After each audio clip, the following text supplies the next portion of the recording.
Hello, everybody. My name is Keara Hayes, and I would like to talk to you all about media consumption and the pandemic. But first, a message from our sponsors. I was driving to school March 13th, and the sky was gorgeous. It looked like Bob Ross had had one of his happy little accidents up there. I was in a musical at the time, The Addams Family, and as I drove, I practiced my big, triumphant solo, Waiting. The show was set to go on stage exactly a week from that day, and I knew, even though it hadn't been announced yet, I knew that Alice would never see the stage, and that when I left school that day, I would be asked not to come back. Because it wasn't just any March 13th, it was March 13th, 2020, and that was the last normal day I would see for more than a year. I thought I knew exactly how that year was supposed to go, and instead, like Alice, I would be left waiting. I felt like her, not because of the lockdowns and mask rules, but because of the people who chose not to follow them. They were the ones who left me waiting. Now Alice is well and truly gone, and 500,000 Americans are dead. The science says that the sky looked that way that day because of the way that the light refracted through water droplets in the air. You trust that. You trust implicitly that that is true. You trust that the medications you take every day aren't going to harm you. You trust that the gas in your car's engine is going to combust the same exact way every day because the scientists said so. And it hasn't let you down yet. There are a lot worse fates than missing out on your senior musical. I beg you to help stop people from meeting fates worse than mine. Follow the lockdown rules. Wear a mask. When it's your turn, get the vaccine. You hold the power, so use it. Now, what did that have to do with anything? What was the point in talking about musicals? Because the moral of that story wasn't, I'm sad about my musical. The moral of that story was, wear a mask. That leads us right into our discussion of rhetoric. Tell me in the chat, what's the first thing that pops into your mind when you hear the word rhetoric? What does rhetoric mean to you right now? Give you about 30 seconds to do that.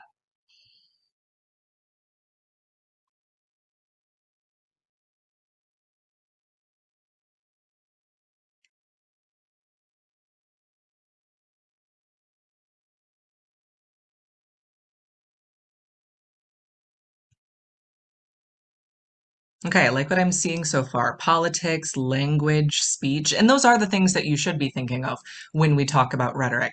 But let's just take a quick trip back to high school English to talk about what rhetoric really is. Rhetoric isn't just politics, rhetoric isn't just bad or good. Rhetoric is simply the art of persuasion. I've already used it on you. My introduction took advantage of the rhetorical appeal of pathos, an appeal to emotion. I used my emotions and your emotions to try to get you to do something, to believe something. And this exact thing happens all the time in the one place you hope it wouldn't. Science communication in the news. Let's watch a clip and tell me in the chat as you hear them the different things you hear this newscaster do to try to persuade you. I'm going to play this and let me know if the sound comes through all right. This is your daily reminder that we are now 68 days into a 15-day lockdown because politicians lied. They told us 15 days to bulk up hospitals, but hospitals didn't collapse from COVID-19 patients. It wasn't even close. We, the taxpayers, paid $660 million to set up mobile field hospitals to treat COVID-19 patients. And you know what happened? Aside from the Javits Center, which cost only $11 million of the $660 million total we spent on field hospitals, all the other field hospitals combined treated a grand total of 82 patients. That's $8 million per patient. Then we were told 30 days locked down to slow the reproduction rate of the virus. Well, the reproduction rate of COVID-19 is now below 1 in 48 out of 50 states in our country, which means one infected person transmits the virus to less than one other person, which means the epidemic can't expand. And yet, here we are in day 68 of a 15-day lockdown. Meanwhile, 38 million Americans are unemployed, out of work, jobless. 40% of these people are expecting never to get their jobs back. Of the 650,000 cancer patients receiving chemotherapy right now, half are seeing delays in their treatment thanks to the lockdowns. Suicides are also skyrocketing.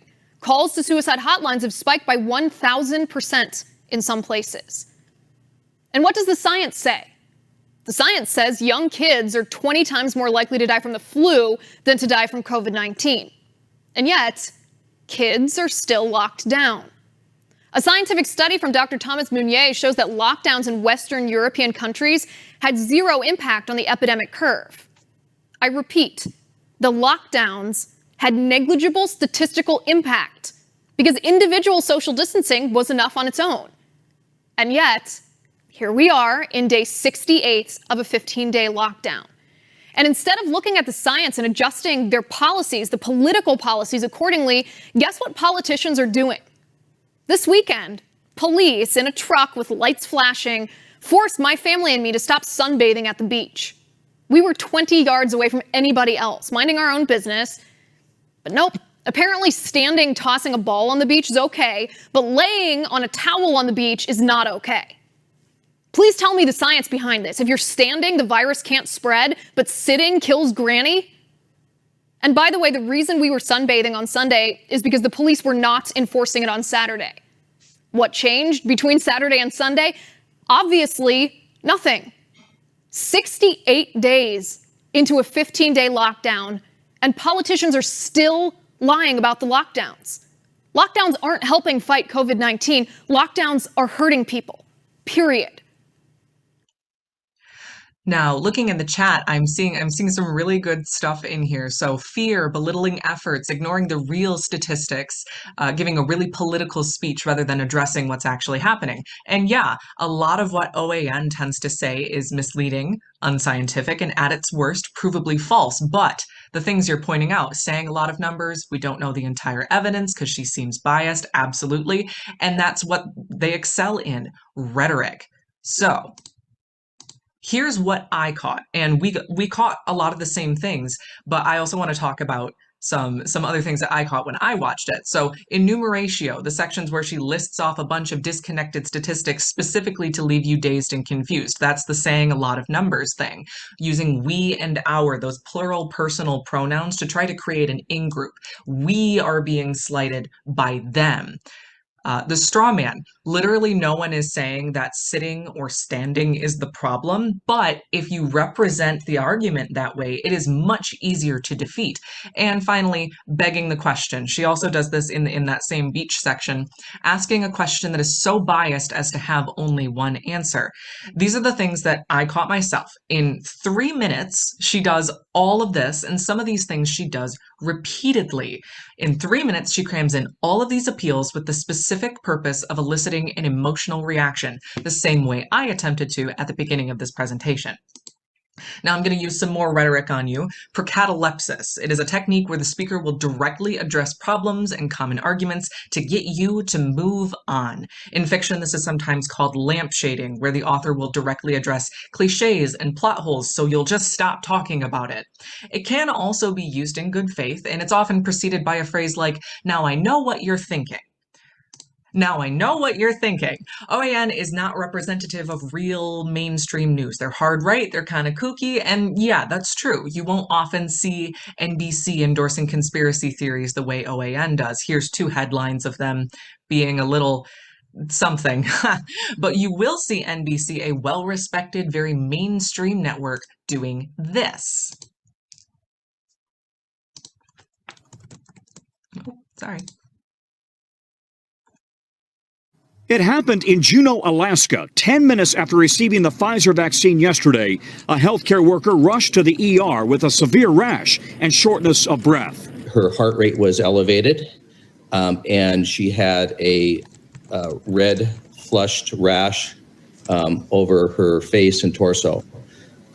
I was concerned about an anaphylactic reaction, so gave her the standard treatment of a dose of intramuscular epinephrine, and she responded immediately. After a night in the ICU receiving more medications, she's stable now.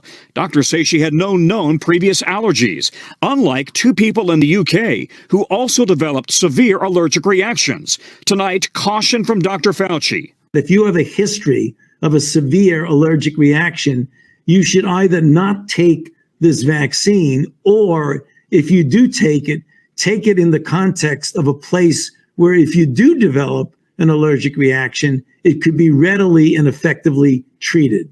But tens of thousands of medical workers have already been vaccinated this week, most reporting no side effects, like nursing director Johnny Leonard at Methodist Hospital in Houston. Slept, had a great night last night, woke up this morning, came straight to work, no symptoms at all.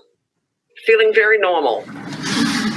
Through tomorrow, 886 locations will have received Pfizer doses. Vaccinations already starting in nursing homes. Tomorrow, an outside FDA advisory panel will decide whether to also authorize Moderna's vaccine. If approved as expected, 6 million doses could ship next week. Tom Costello, NBC News, Washington. Hey, NBC News fans, thanks for checking out our YouTube. Great that there's a scientist in this video clip. Both sides are represented, but I might be biased as well, as I got my vaccine yesterday. I got mine this past Friday. And I'm not surprised that there is less rhetorical business in the chat, because this one is much harder.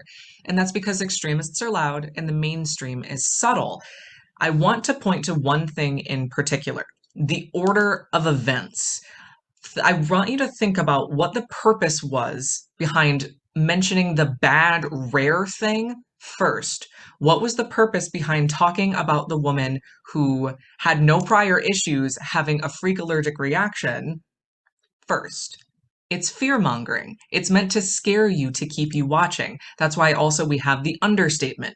It's a lot more than most people report no symptoms. At that time, only 64 people had had any problems with anaphylaxis with regards to the vaccine. Look in the chat. This is so hurtful and painful for people who have serious allergies. It makes me so angry that this kind of reporting hurts people with anaphylaxis and fear. Yes, absolutely.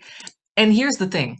You can't avoid emotions in science communication. We're talking about people's health. We're talking about the planet we live on. We're talking about life and death. Emotions are absolutely a part of science. We can't all be Vulcans about this. But communicating science in the way that OAN and NBC did leads to fear, anger, misunderstandings, mistrust, conspiracy.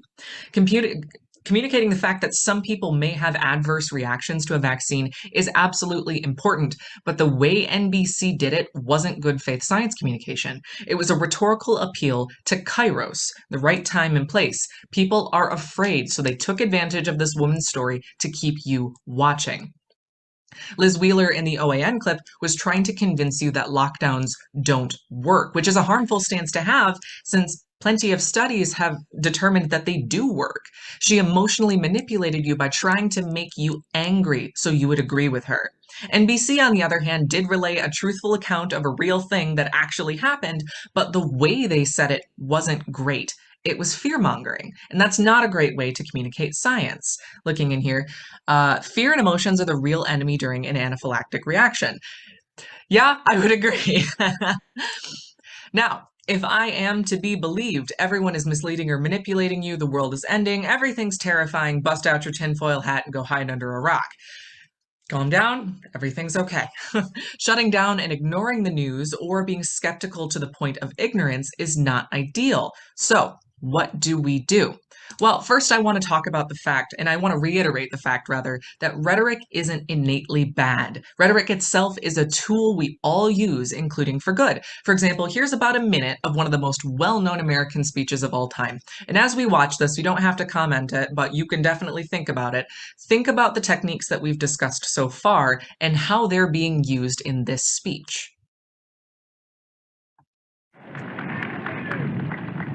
In the long history of the world, only a few generations have been granted the role of defending freedom in its hour of maximum danger. I do not shrink from this responsibility. I welcome it.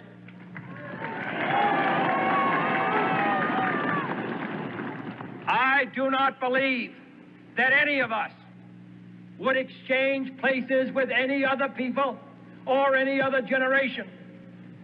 The energy, the faith, the devotion which we bring to this endeavor will light our country and all who serve it. And the glow from that fire can truly light the world. And so, my fellow Americans, ask not what your country can do for you, ask what you can do for your country. That was 1 minute out of a 15-minute speech. And in that minute, he does all of this. And some of these are things that were used in bad faith in the NBC and OAN clips. So what do? Rhetoric is unavoidable. It is part of everything. My high school English teacher used to always say, rhetoric never dies. So how do we handle the fact that it's everywhere, it isn't always good, it isn't always bad, and it's completely unavoidable? Well, there is a solution. There is something we can do to engage with science, news, and science in the news in a better way. We have to learn how to be active consumers of the media rather than passive consumers. We have to learn how to pick out the bad faith rhetoric, the logical fallacies, and the fear-mongering. And a great place to start with that is partisanship. If you find yourself frequently getting your pandemic or other scientific information from far left or far right news sources, that is a recipe for trouble. You might agree with a lot of what they say, but agreeing is not the standard by which we should judge truth, especially when it comes to scientific information. If you're trying to find out whether or not the vaccine is safe, you shouldn't hear a newscaster trying to rile you up. That's good for their ratings, but that's not good for you. If you have questions about something, ask them, but be careful who you let answer. For example, Liz Wheeler cites a paper by Meunier that says that lockdowns don't work, but I read a piece from Reuters that says that they do. Well, there are a few ways to address this. First, find a summary of information about lockdowns in a reputable, nonpartisan news source. You want to stay in this middle. AP, Axios, BBC, Reuters, they are all wonderful places to get impartial descriptions of scientific events. Seek out reliable governmental bodies like the CDC or the FDA. They are the experts. And if you're feeling especially committed, go read the paper yourself. But I have to caution you, reading academic writing as a non-academic is a challenge. Reading academic writing as an academic is a challenge. Start with the abstract, that is the summary at the beginning. It's a great place to start. It will give you a good rundown of the conclusions that the scientist or the team of scientists made and their methodology and how they came to that conclusion.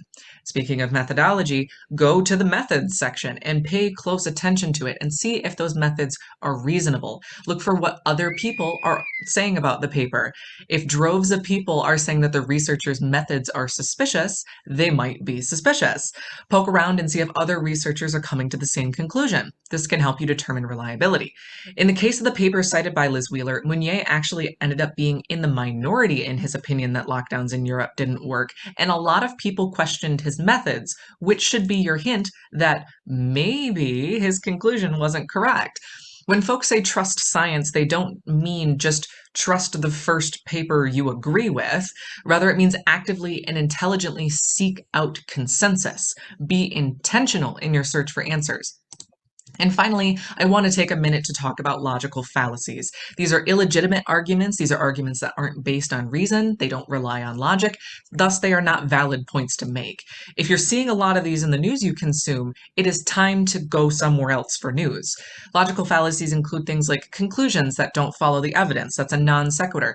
Attacks on people rather than the arguments they make. That's ad hominem. Contradictions. Arguments made of just questions. The slippery slope. When people start saying, oh, if they pass this law now, what are they going to let people do next? That's not an argument based on logic. That's not even an argument. That's just you imagining things based on your own fears.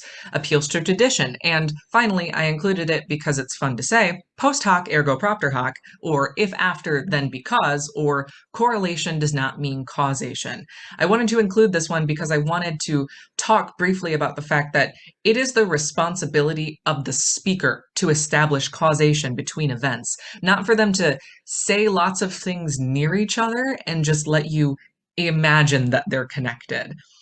I'm looking in the chat. Can we get a copy of that news chart? Can you put it in the resources? I believe it's in my downloads right now, but I can also toss it in the resources bin once we're done here. Thank you for putting that out. And a gift from me to you. To practice some of the rhetorical analysis skills we've built today, I created a rhetorical bingo card that is full of rhetorical devices and appeals and logical fallacies. You can pick up your free rhetorical bingo card at the East Lansing Public Library. There is a display by the main customer service desk, or you can download the card as a PDF in my booth. In the spaces, there are a variety of rhetorical devices, and the starred ones are logical fallacies. Some of these are techniques I've spoken about today. Some of them are ones you might be seeing for the first time, but regardless, they are all defined on the back of the card. I encourage you to pick one up or print one off, and the next time you watch the news, sit down with the card and a pencil or coins to mark stuff off, and just count how many bingos you can make in one half-hour newscast. Thank you so much for coming. I wish we could have been live. I wish I could have been on a stage making eye contact with you, but despite everything, you're here, and I am honored that you took time out of your day to hear me speak. So thank you very much. I hope you learned something. I hope you enjoy your bingo, and I hope you have a wonderful day. And if anybody has any questions, throw them in the chat. I will change that in my booth so that you have access to that chart in a different spot as well. There are other presentations at the Science Festival, of course, so if you have to run, I hope you enjoy your other presentations that you go to, and thank you again for attending.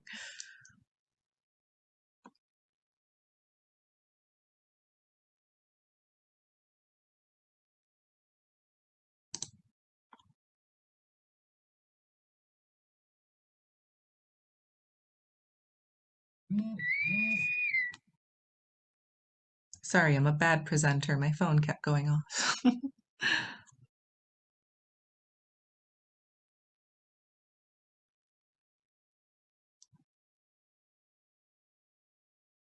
Email. Yes, you can.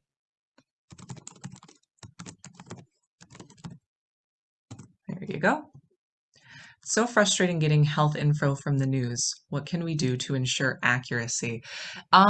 So I would suggest that you do your own reading. Like, when it comes to making sure that you get good scientific information from the news, you have to follow up a lot. So don't just get your news from one source. Like, if you sit down and you're like, okay, I'm going to watch an NBC newscast tonight and it's going to be great, and you watch it and you're like, okay, that seems a little suspicious. The next thing you should do is start looking at Reuters, start looking at the BBC, start looking at AP. The more sources of information you look at, the more consensus you'll probably see, and the more sure you can be that the information that you're looking at is truthful.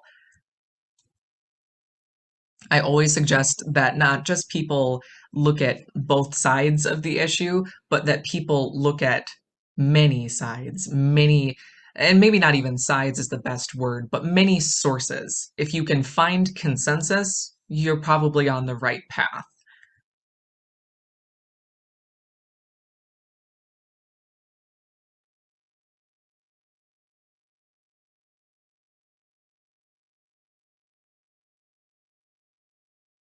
Alrighty.